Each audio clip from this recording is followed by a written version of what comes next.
Avui us parlo des de la sala d'exposicions, des de la galeria, on hi ha Donald Judd.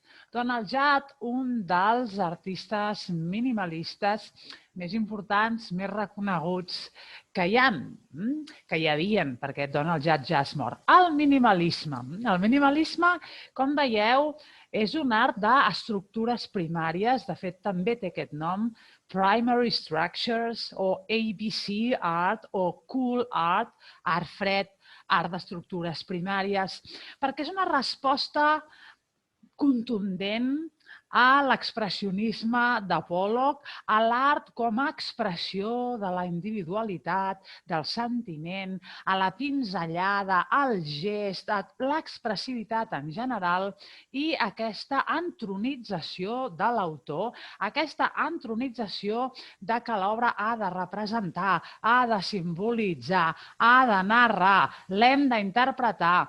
Els minimalistes diuen prou, s'ha acabat. Volem una obra que sigui suficient per ella mateixa, que la mireu i pel pur plaer de veure-la, pel pur plaer de mirar el color, de mirar la forma, ja en tinguis prou. Inclús és una mica una sensació com de decoració. És la mateixa sensació que tenim quan mirem un objecte de disseny, per exemple, o un moble. De fet, els hi deien molt sovint specific objects, objectes específics. Rebutjaven la denominació d'escultura, perquè per ells això anava més enllà. Era un objecte més en el nostre espai. Una altra característica del minimal, com veieu aquí, és que intervenen en l'espai. El que estan fent és intervenir, canviar a l'espai que els hi ve donat. Normalment era així, jo sóc el senyor d'una galeria i els dic, escolteu-me, teniu aquest espai, i ells agafen un plànol i fan l'obra adaptada que intervingui, que jugui amb l'espai donat. És una obra sempre de materials industrials, una mica per dir, som una societat industrial, som una societat de consum.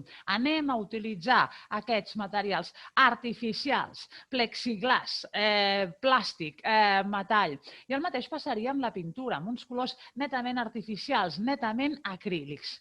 Minimalisme, doncs, suposa absolutament a l'expressionisme abstracte que vam veure amb Rothko, que vam veure amb Pollock. És totalment al contrari, és un cop de puny a la taula, és una desmitificació de l'art, és un anar contra l'art que ha d'interpretar, és un anar contra l'art als museus i és un anar cap a l'art del dia a dia.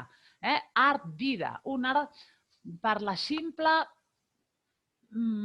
plaer de veure, un art que no es distingeixi d'un llit, per exemple, i que tingui la mateixa significació que aquell llit. Una gran proposta, la dels minimalistes, que estem veient aquests dies a la nostra classe de Pollock a Warhol.